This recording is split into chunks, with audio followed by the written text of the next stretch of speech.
Hey, my reactor, so I'm back with Orphanage Chapter 10, Pia. Continue where I left off at. A little girl carrying a rag doll came onto the steps and smiled up at her with tired eyes. She looked to be about 4 years old, with dark hair that fell around her thin face and uneven curls. Hello, she said in a tiny voice.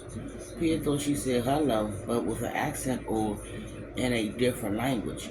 Forcing herself to return the smile, she wished the little girl would go away. She was homesick and scared and sick to her stomach and didn't feel like making friends. The only thing she wanted was to find a way out of there. She looked out over the playground, pretending to be busy watching the other children. But before she knew what was happening, the little girl climbed up in the steps and crawled into her lap. Pia held up her hands, partly in surprise, mostly because she didn't want to touch her. The problem was some of the other girl had turned to watch, so she didn't want to tell the other girl no or push her away. Making enemies within minutes of her arrival was the last thing she needed. She held her breath until the little girl got settled, then put her hands on the steps. One of the girls' bare leg wrestled against hers, but to Pia's relief, she felt nothing. Proudly holding up her rag doll to show Pia, the little girl grinned again. Pia forced another smile and nodded.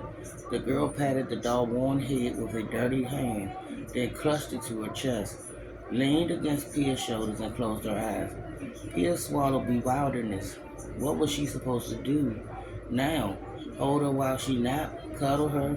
Clearly the little girl longed for affection and for some reason trusted Pia to give it to her, just like Ollie and Max had trusted her.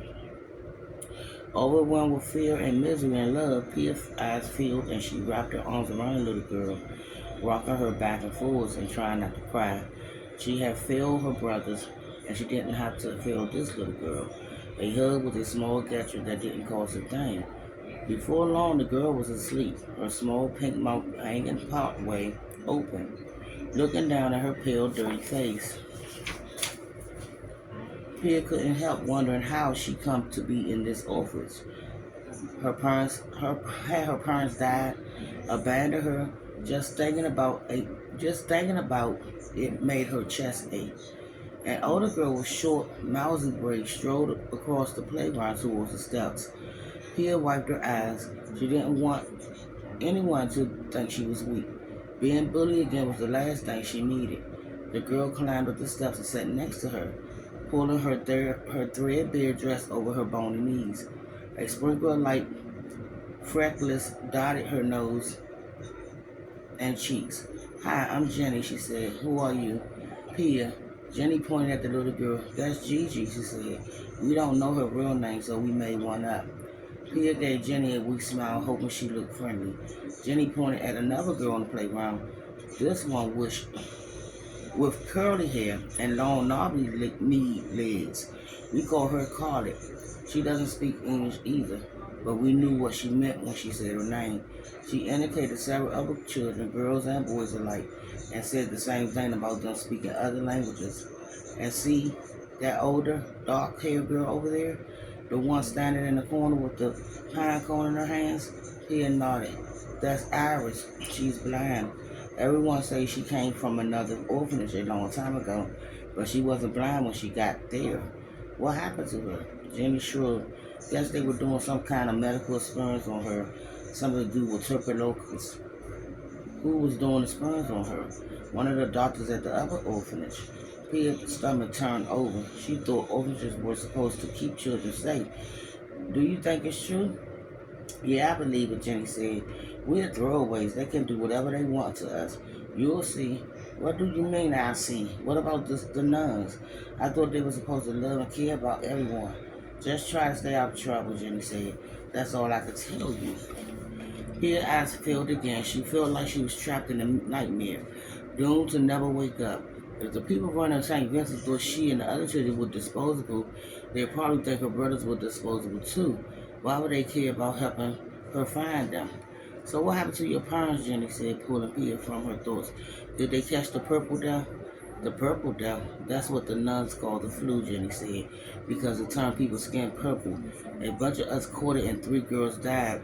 2 of the nuns taking care of us did too, and I heard there's still some kids in the sick hole. Pia's mouth went dry.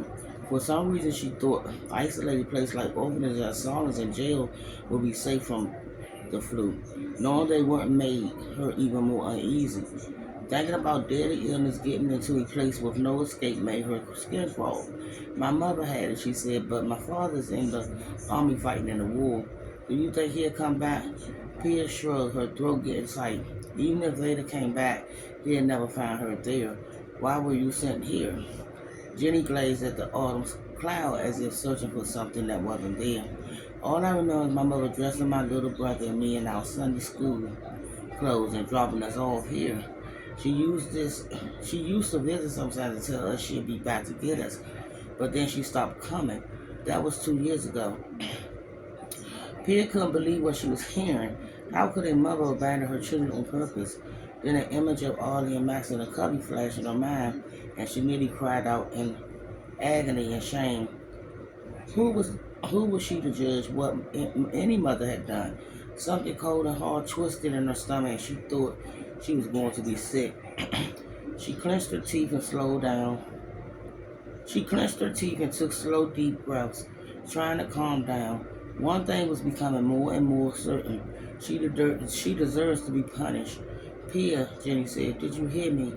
Pia blinked and looked at her. Oh, she said, yes, I'm sorry. Your mother never came back to get you. That's awful. So I'll be back with the continuation of Pia, chapter 10, and the book is called Orphan. Bye, my reactors.